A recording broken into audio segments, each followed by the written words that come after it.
Oh, hey guys. It's Robin, the Lady Biker. How's everyone doing today? Well, it's turned out really nice here in California. The weather's getting a little warmer. It is getting to the point where it's time to start thinking about entering another season of moto camping. And just got some new stuff in today. But some of you may or may not know, but recently we moved from Texas to California. And in doing so, we purged a lot of things. So now we've got to figure out, one, where did we pack everything? And two, did we keep it all?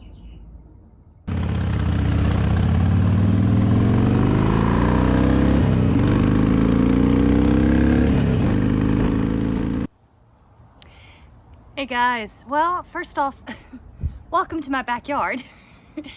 Getting on today because, as I said, we're looking at stepping into our next season of camping and the summer season and travel. And up until now, my husband and I have done some camping in the past, but it was always RV camping or loading up the back of an SUV and setting up a campsite to go hiking and such. So this is really our first year that we're getting into more of the moto camping and really bringing everything down into a size that we can strap onto the bikes. So I've got some questions for y'all, and I'm going to be sharing some stories with you too. So first off, many of you know that, or if you don't, go ahead and go check. I think I'm putting up a playlist for you, which will tell you a little bit more about all of this that was going on. But when my husband and I were moved here to California roughly, a little over 2 years ago, it was originally supposed to be for just a short-term assignment.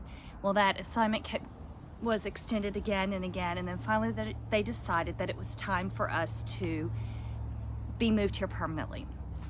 So back in the fall, and here's the playlist, I made a ride back to Texas so that I could start prepping our house there to pack everything up, have it shipped out here and sell there.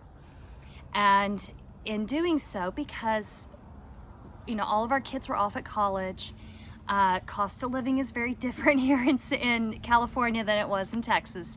So we downsized quite a bit, and so we purged a lot of things. And in doing so, we did get rid of some things, and some things were broken in the shipment. So what I'm doing is going through and trying to find all the things that we still have, what's going to be good for moto camping, but also to share with y'all something we've got planned for this summer. And one of those is my husband and I are taking 2 weeks, and we're making a trip up into the Northwest. So we're going to be spending 2 weeks riding in Wyoming, Montana, Idaho, and Washington State.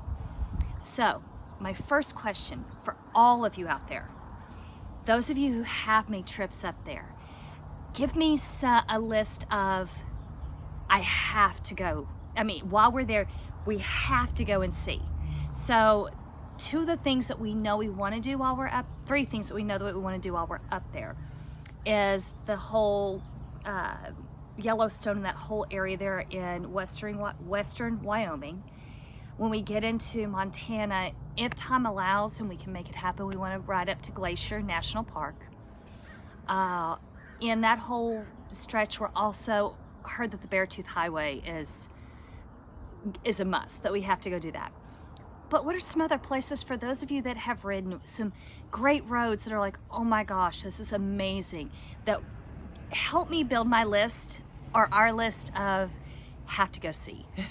So share with me some of your experiences, or if you have a bucket list of places that you know of that are amazing and that we should definitely take a look into, add those to the comments as well. So let's go back to the camping gear. So this lovely tent right here, story on that, we bought it like a month before the lockdown happened for COVID. So this is only the second time we've even put the tent up. So we wanted to make sure that we still had everything, that everything was in good shape and still working. So we did that. We also upgraded our sleeping pads and are in the process of upgrading our cookware and our oh, let me think, cookware. Oh, our lanterns. All of our lanterns were busted in the shipping. Go figure. So if anybody out there, that's the other thing. If any of you have that do moto camp, if you have any gear that you're like, oh my gosh, this has to go in my kit whenever you're packing your bike for a trip somewhere, let me know, because I would really appreciate that. So, speaking of dry bags, and this is a real giggle. My husband used to kayak before we had children and such, and they would always put their name and the date of the start of the trip. So if they ever dumped the kayak and it washed down river and someone found it, if they found it, they would know, was it like from a year ago, or was it someone who's probably on the river looking for their stuff? Anyway, we saw this one in one of our dry bags. Check it out. The last time it was used, 1993. I know, right? It's hysterical. So, you know, we have some good dry bags that have withstood the test of time. And that's part of what, and that's why I'm asking for suggestions, because there is a whole host of things out there, from the very inexpensive to the very expensive. And there's a handful of things that we know are worth paying for. And if any of you know Amanda from As the Magpie Flies, check out this video here, because she talks about one of the things we're definitely doing while we're there. We're going to be attending her Rocky Mountain Roll. And if anyone is interested in maybe attending it, you better hurry, because I think she told me they've almost sold out. So anyway, a couple of years ago, when I was just getting into the motovlogging and all of that, I saw a video that she was on with a collection of other women riders. And a statement that she made that has stuck with me is, invest in the equipment, the best equipment your budget will allow. So that's why I'm asking guys, don't be ashamed to put something up there because, hey guys, it's expensive, because sometimes some equipment is worth it. For example, sleeping pads. We had a couple of sleeping pads, and we got them because, oh, let me do this one. Look, this sucker, it's tiny. Problem is, it only airs up about an inch, maybe an inch and a quarter.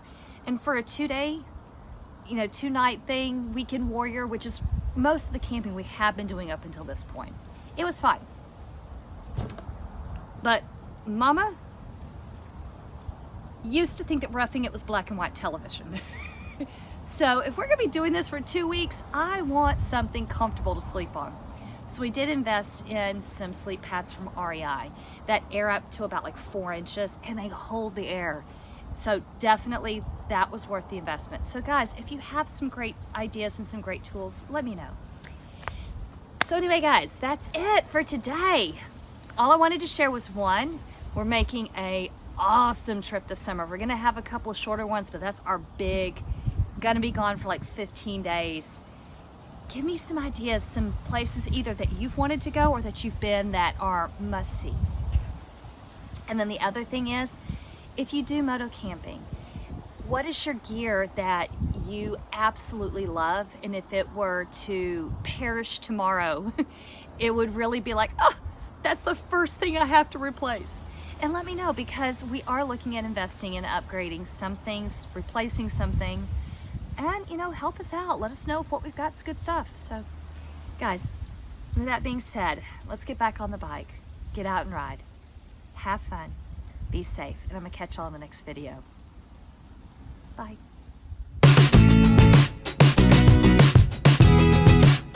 So, and we did a lot of purging, so now we got to figure out, take 2, let's try that again.